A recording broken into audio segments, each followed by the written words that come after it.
Much like in other communities across Canada, young people are being drawn into gang activity, a path that promises belonging but leads to danger. This issue affects their futures and our community's safety. Peeling back layers of misconception, we discover the truth. Gang involvement crosses economic boundaries, challenging our assumptions. We used to see recruitment happening mainly in high schools, at youth centers, at the mall, in front of vape shops, in front of liquor stores, at parties. However, we are actually seeing social media become increasingly a space and a hub for gang recruitment. What we're finding in the Lower Mainland is a very rare kind of anomaly of youth opting in. So it's much easier to recruit. You can be middle class, you can be upper class. There isn't anyone who isn't vulnerable to gang recruitment, particularly as a youth. Youth who join any gang, they lack a sense of belonging. They're not connected to their community. They're not connected with their family. That sense of belonging is something that they find when they join a gang. Behind the stats are faces you might recognize. They're sharing their hardest lessons, not just as cautionary tales, but to show that with help, there can be hope for those walking a similar path. Growing up, I had a perfect life. I had my mother, I lived with my stepfather, I was the baby of 4. I didn't come from a bad house. We had family holidays, we had dinner every night at 6 o'clock. My mom made my lunch every morning. There was nothing wrong with my upbringing. What led me to the lifestyle was the glamour. It was knowing that I could walk into a club, doors were open for me. I had the nice car. I was so young, just so much money was thrown in my face. That's honestly what got me into that lifestyle. I was in a very controlling relationship with somebody who was selling drugs. My lifestyle was so fun and glamorous that I just looked past all those things. But one day, my life completely got turned upside down.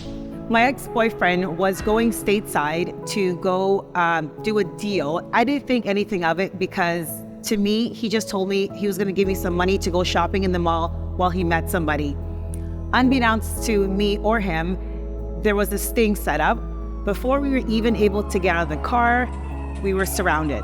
I will never forget the day this happened. It was a week before my birthday, and I spent my birthday in federal prison. My name is Ebony Chipman, and I'm a convicted felon. I work with the ladies of Her Time to help young women avoid the lifestyle that I once led. In the midst of this, there's a glimmer of hope. There are dedicated, caring supports to help our youth to see a way out of gang life. We see several risk factors as to why young women get involved in the lifestyle.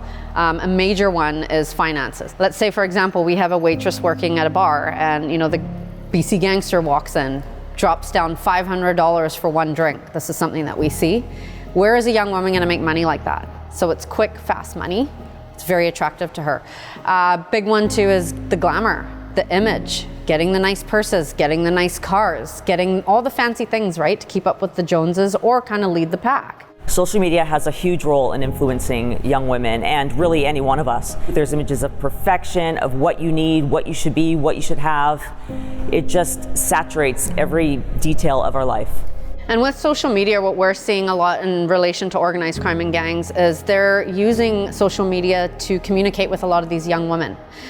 Whether it be a gang getting a 16-year-old girl to direct message a 12-year-old girl on social media, bring her into the lifestyle, and before you know it, she's sex trafficking. There's so many things that we are seeing. Social media is a huge issue for our youth, and it's a very important topic to actually broach and monitor for our kids. With this hybrid programming, we realized there was such a need for prevention and reactive work when it came to young women and their involvement in organized crime. This is something that Sandy and I saw in our frontline experience as gang police officers in the Lower Mainland, and it enabled us to really understand that there was a void when it came to these type of programs for young women in that lifestyle. In my role as a supervisor, I get the opportunity to work with incredible staff, and we get to reach out to youth and provide them a lot of opportunities to participate in activities and programs that they may otherwise not have got the opportunity to do. It's not just about preventing gang involvement. It's about nurturing our youth's potential, providing hope, and offering them opportunities they truly deserve.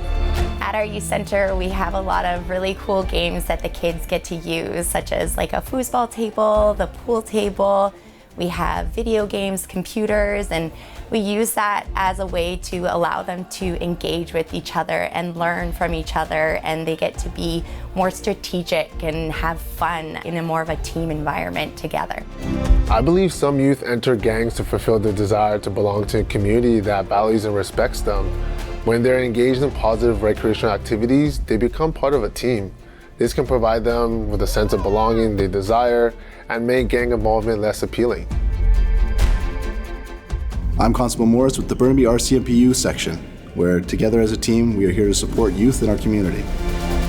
The key point here is how do we keep kids busy, focused on something that's not going to be detrimental to their future. When you're involved in sports, it keeps you busy and keeps you out of trouble. So one of the programs that we've done in the past and hopefully we'll continue to do is we offer a soccer camp geared towards at-risk youth. We offer a free camp for them where we're teaching about teamwork, respect, and responsibilities, and get to do that while playing a sport together.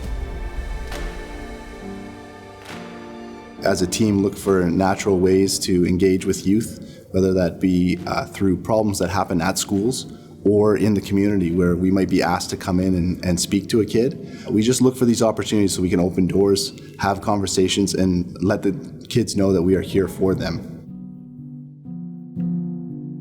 What inspired me to get involved in youth programs is I had a youth mentor when I was younger who at the time I didn't know was a mentor. He helped my family when we first came to Canada he would talk to me all the time when I was having fights with my brother. He would, when I first was starting to work, he would give me bus tickets through the community center to be able to get to my job.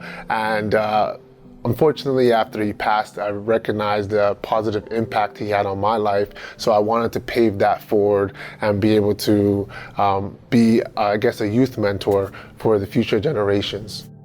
In the end, it's about more than just avoiding the wrong path. It's about creating a community of caring support where every young person feels connected and knows where to turn for help. Together, we are making that difference for our youth. If you or anybody you know is seeking assistance, we are here to help.